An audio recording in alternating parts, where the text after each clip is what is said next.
2013లో విద్యార్థులు దేనికోసం చనిపోయారు? కేసీఆర్ చెప్పిన బోగర్ ముచ్చట కోసం చనిపోయారు.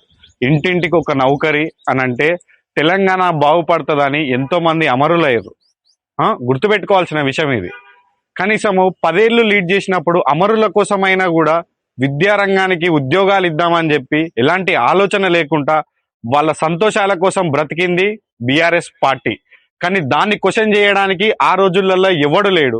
2.5 సంవత్సరాలకి గెలిచిన సీఎం రేవంత్ రెడ్డిని పట్టుకొని ఉద్యోగాలు అడుగుతున్నారు. అమరులు చనిపోయిందే బీఆర్ఎస్ పార్టీ కోసం, ఉద్యోగాలు వస్తాయని. కానీ ఈ రోజు ఏం రివర్స్ అయింది. మనకన్నా కూడా సిగ్గు శరం ఏమన్నా ఉండాలి.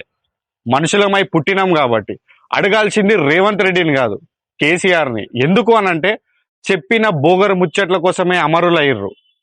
అర్థమైందా? స్టూడెంట్స్ ఎంతో మంది చనిపోతూ వచ్చిన తెలంగాణ ఈరోజు వాళ్ళ ఫామ్ హౌజులలో పండుకోవడానికి మాత్రమే ఉపయోగపడుతున్నది.